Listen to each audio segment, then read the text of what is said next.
Before explaining how to meditate with a mandala, we first need to look at, well, what actually is meditation? Because when I say the word meditation, you may be thinking about having to sit down, cross-legged, hands in a mudra, and then focus on your breathing and try to eliminate any thoughts that you have ever from your mind. Well, this is not necessarily what meditation needs to be. Meditation can actually be fun. It can be creative, and I'm going to explain to you exactly why and how that is. So let me share with you what meditation is. Now, I studied for over 1,000 hours in the science of yoga here in Thailand, so I know a little bit about meditation.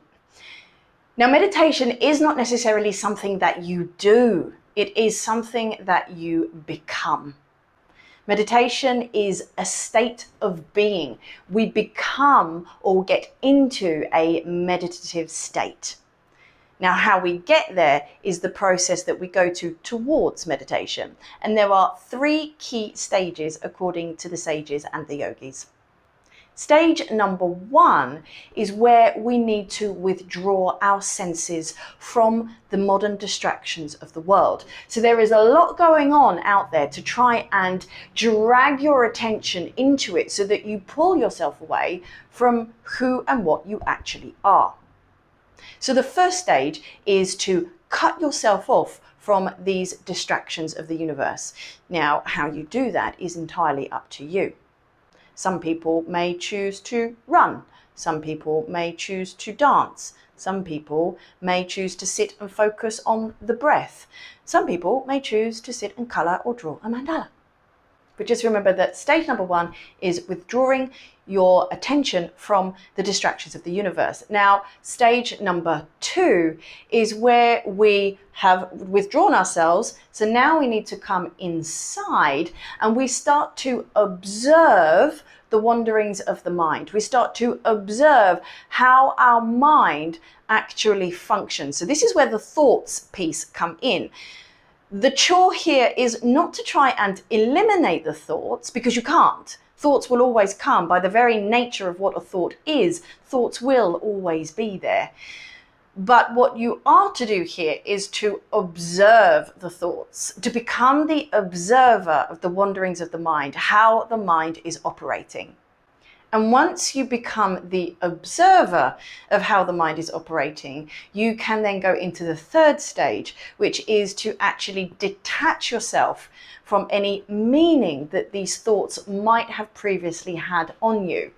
And then once we have detached ourselves from the anchor that we have onto the meaning of these thoughts, after that detachment, then we actually start to experience this state that we call meditation, this peace. So as I said, there are 3 stages to meditation. Withdraw your senses from the distractions of the world, observe the wanderings of the mind, and then detach yourself from the meanings of these wanderings of the mind. And then you get to become meditative. You get to become or go into that state of peace and calm and relaxation. So where on earth do mandalas come into all of this? Well, if you choose to colour a mandala, then what you are doing, you are using this as the focus point to help you remove your attention, to take your mind away from the distractions that are all out there in the world. So colouring a mandala is a form that helps you go into the process that gets you to the place of meditation. It's the same as drawing a mandala as well. When you sit down to draw a mandala, so I'm sure you can imagine, again, you get into that state of flow. You get into that state of there is nothing out there in the world, nothing else exists apart from you and this drawing at this time. And you get the opportunity, because you are blocking out these distractions, the children, the TV, the social media, the to-do list that's sitting on your desk at work or whatever it might be. Once you block those out and you get into a state of flow, either colouring or drawing your mandala, then you get to observe the mind and you get to detach from these meanings, and you start to change the brain chemicals. You start to produce the neuropeptides of positivity, which flood the brain and the body, and you start to benefit from that feeling of having put yourself into a meditative state. So that's two ways that you can meditate with a mandala. You can color or you can draw. Now, the third way that I also encourage at this stage of working with mandalas is to gaze at mandalas. So I've explained in previous videos how the sacred geometric symbols held within a mandala create a message or a language, and that is picked up by the pineal gland, which stimulates the production of the neuropeptides. So when you gaze or when you look at a mandala, you are purposely stimulating the pineal gland to whatever message is being held within the mandala, and therefore producing the chemicals that you want to have. Now, how do we gaze at a mandala? Well, you can simply have the mandala on your wall and you can just look at it every time you go past.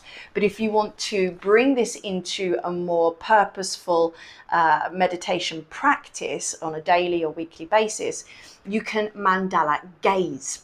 And what we do is we place the mandala so that it comes down almost at the angle of your nose.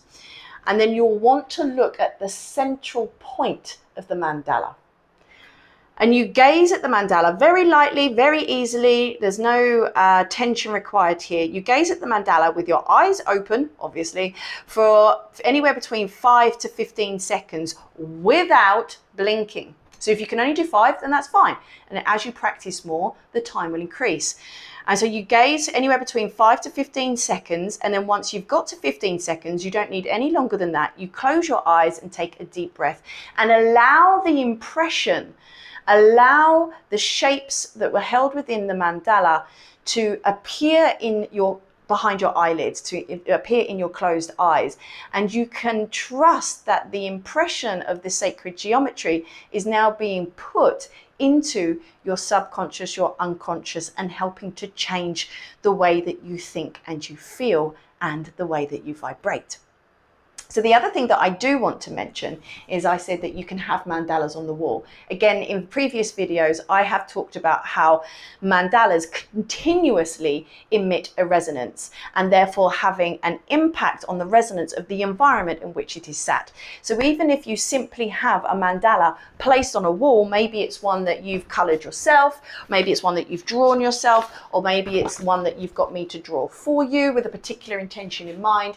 If that mandala is placed on the wall, then it will continuously emit the resonance of the intention that is put into the mandala, into the environment, changing the vibration of the environment in which it is sat, and that includes you. So if you are in that environment, then you know that you are continuously having your vibration, your resonance elevated as well. So in short, how do you meditate with a mandala? You can color one, you can draw one, you can gaze at one, or you can just have one on the wall.